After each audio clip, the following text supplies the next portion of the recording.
Welcome to On the Middle East, the podcast of the award-winning media service El Monitor, where each week we talk with the decision makers and thought leaders who are making the news and shaping the trends in the Middle East. I'm Andrew Parasolidi, president of El Monitor, and our guest this week is Hanene Tajouri Bessassi, Tunisia's ambassador to the United States. Ambassador Tajouri's career of service in the Tunisian Foreign Ministry includes serving as ambassador to Germany, director in charge of the Tunisia-EU relationship, and deputy chief of mission at the Tunisian embassies in the U.S. and Portugal. My conversation with Ambassador Hanene Tajouri Bessassi about last week's referendum in Tunisia and what it means for U.S.-Tunisia relations begins now.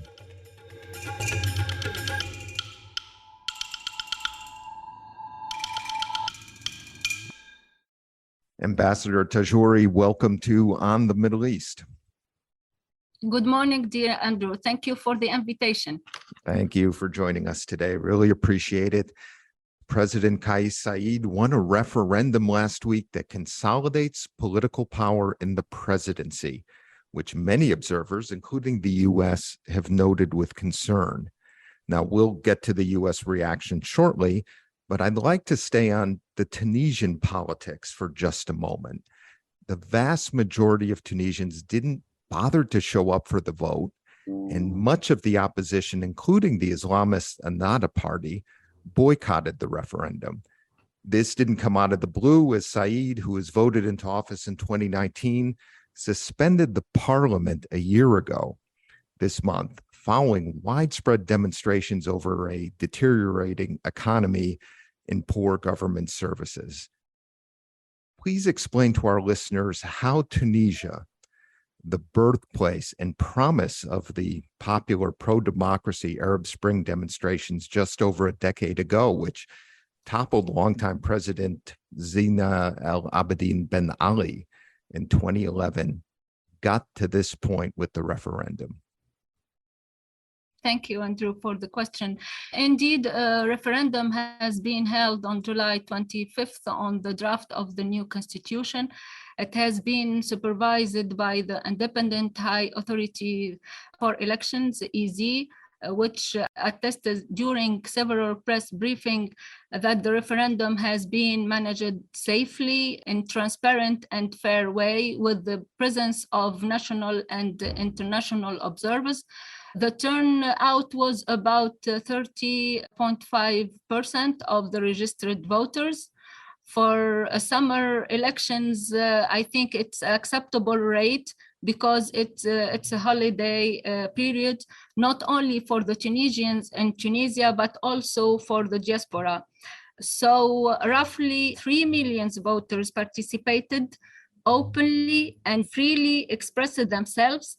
Almost 95% voted in favor of the referendum of the constitution and 5% against it. And in this respect, I would like to commend the 3 million who were strongly committed to actively participated in a decisive choice for the country. So, Andrew, the sovereign vote of the Tunisian was obvious.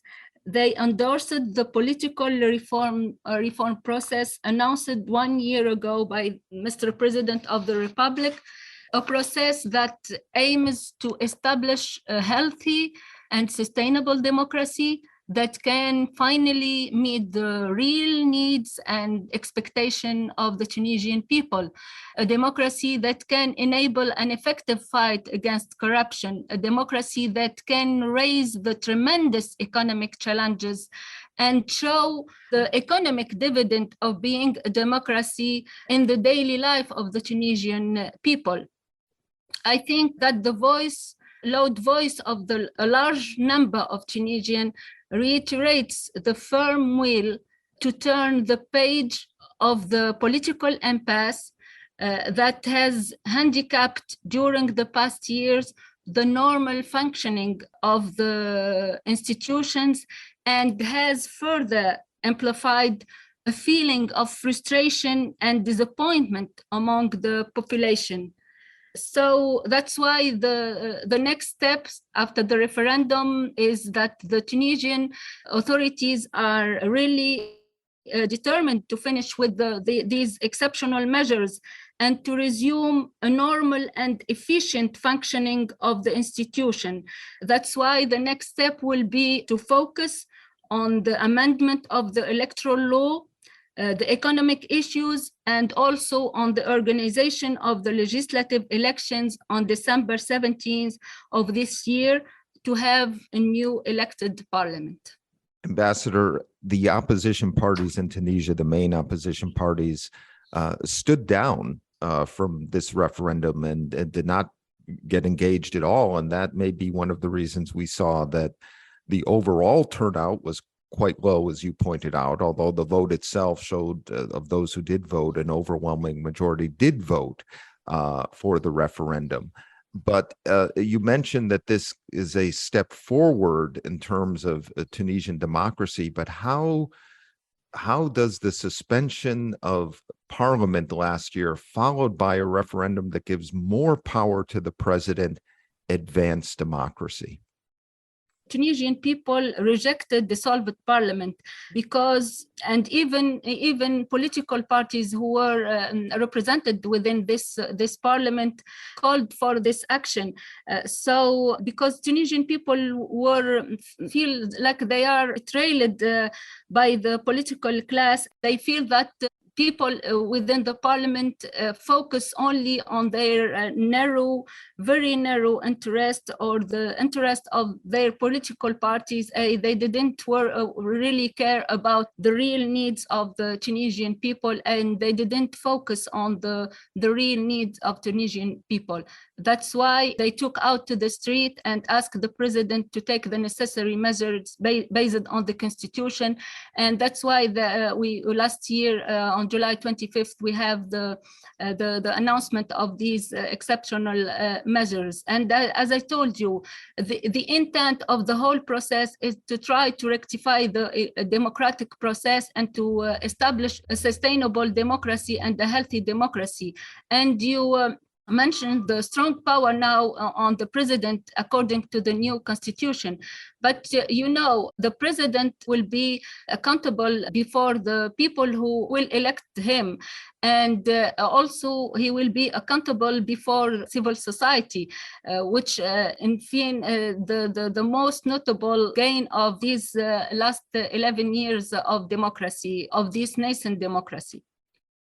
Ambassador, let's turn to the economic situation in Tunisia. Tunisia has been especially hard hit, or was especially hard hit, by the COVID-19 pandemic. It's been experiencing inflation and a food and energy crisis resulting in part from the Russia-Ukraine war. The IMF, if I have my numbers right, has projected 2.2% growth for this year. But the expectation is, because of the Russia-Ukraine war, it could be even less, and 7.7% inflation, but it could be more.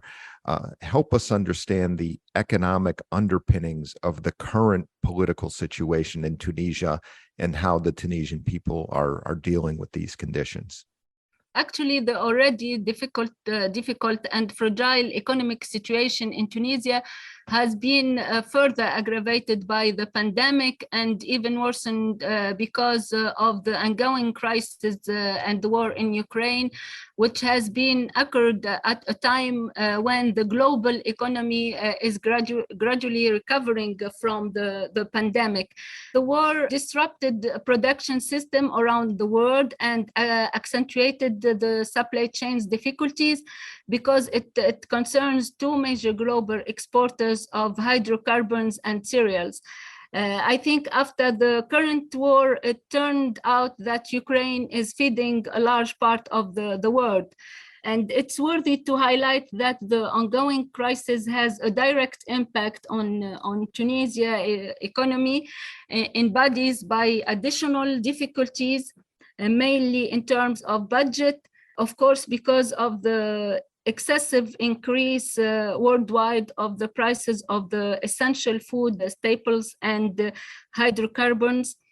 So this increase led to a great funding needs.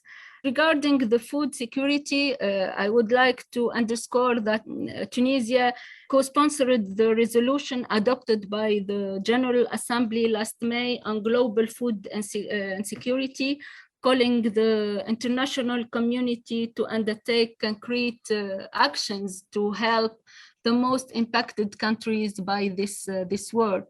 And the World Bank also approved last June a 130 million loan for Tunisia in order to lessen the impact of the war by financing vital soft wheat imports and providing urgent support to cover barley imports, seeds for the upcoming planting season. Besides fully aware about the fragile economic situation, the Tunisian government has developed a holistic program on structural reforms to be undertaken in order to put Tunisia on path to sustainable economic recovery and economic growth, and also to improve the resilience of the Tunisian economy to face shocks. Also, the government is committed to accelerate the energy transition through the implementation of PPP renewable energy projects.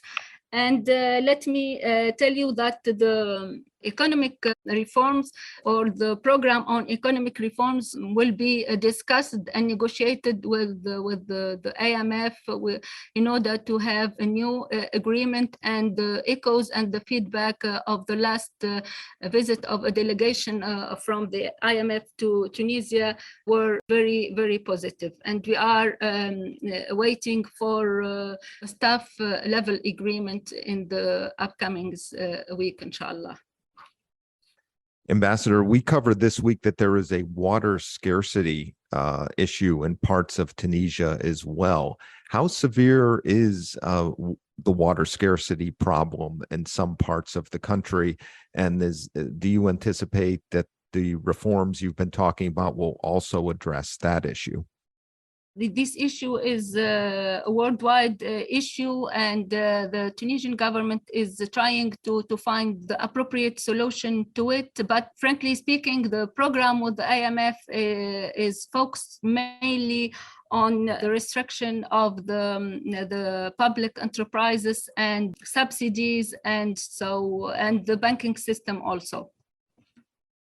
I assume that Tunisia, which imports 54% of its wheat from Russia and Ukraine, is pleased with the Black Sea Grain Initiative that was negotiated between Russia and Ukraine last month, mediated by Turkey and the UN. Do you expect this initiative to help Tunisia's current food security crisis?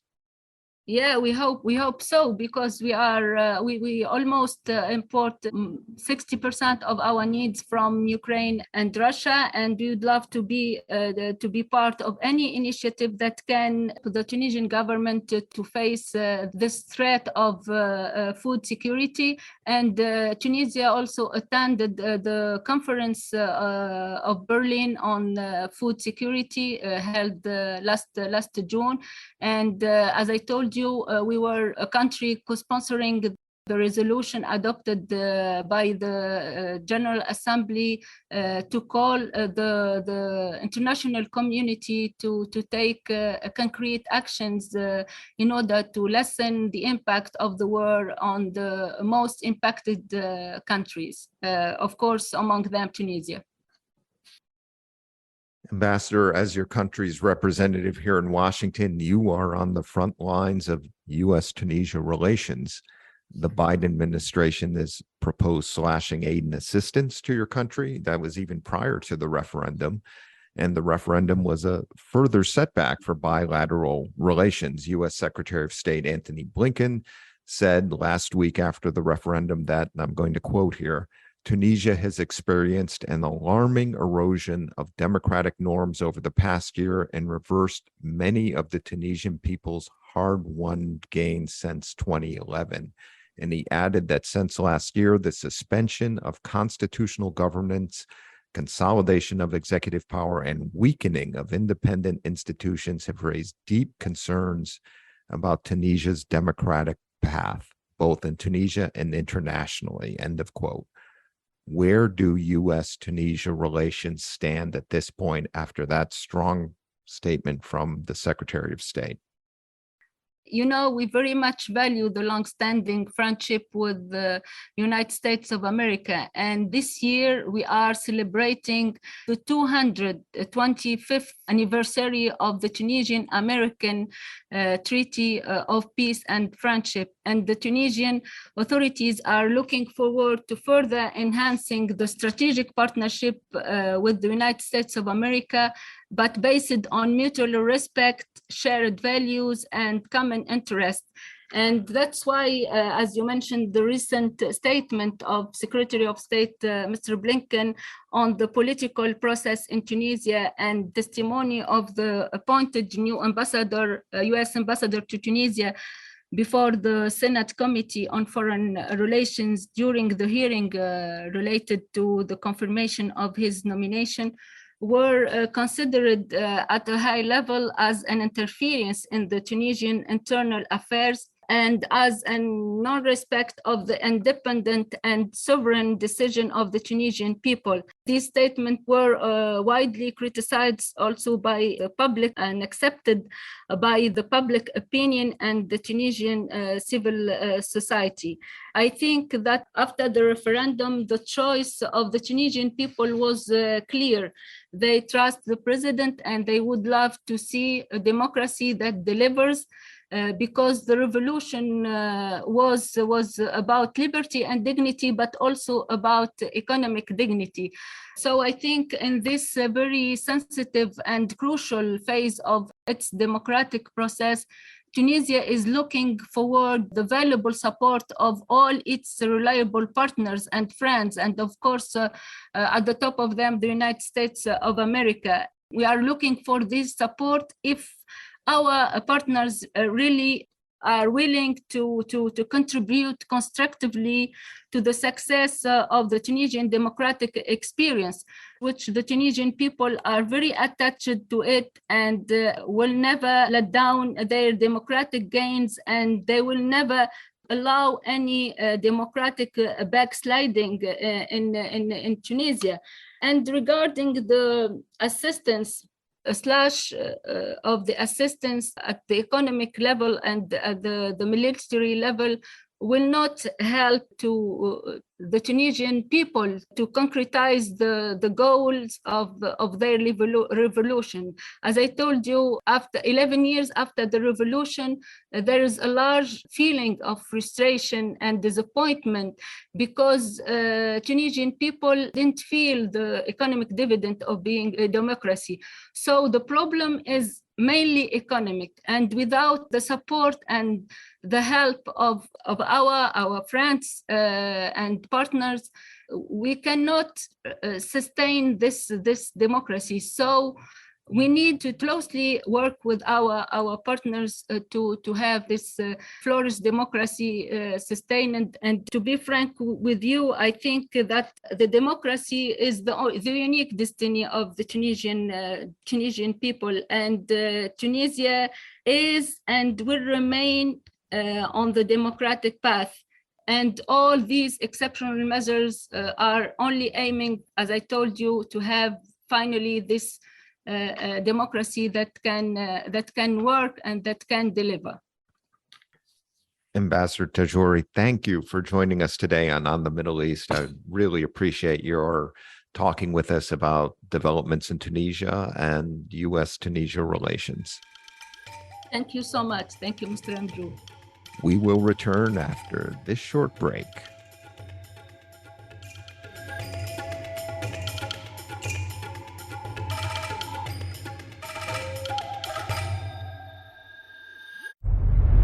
I'm Elizabeth Hagedorn, and I'm the State Department correspondent at Al Monitor. And I'm Joe Snell. I'm Al Monitor's video editor. Let's admit it, this past year has been difficult to stay on top of the news and sift through what's accurate and what's misleading. Let Al Monitor help you. If you care about the Middle East and North Africa, you should consider listening to Al Monitor's audio series On the Middle East with Andrew Parasiliti and Amber and Zaman, and On Israel with Ben Caspi. You can now watch our newest video podcast, Reading the Middle East with Gilles Capel. You can subscribe to these series on your favorite podcast platforms. And through a host of free daily and weekly newsletters, we offer a range of perspectives with the highest journalistic standards. You can subscribe to these newsletters at almonitor.com. As an award-winning media service headquartered in Washington, D.C., Al Monitor has a network of over 160 contributors around the world. So if you haven't done so already, be sure to visit almonitor.com, where you can find all of these newsletters and podcasts along with first-class reporting and analysis. Thanks to our guest today, Ambassador Hanene Tajouri, and our production team of Beowulf Rockland and Rosabelle Hine of Two Squared Media Productions. We will be back next week, and if you haven't done so, please sign up for all three of our Al Monitor podcasts at your favorite podcast platform. Reading the Middle East with Gilles Capel. Gilles' guest this month is the incredible Moroccan novelist Zineb Makur, who discusses her novel La Poule et son Commet.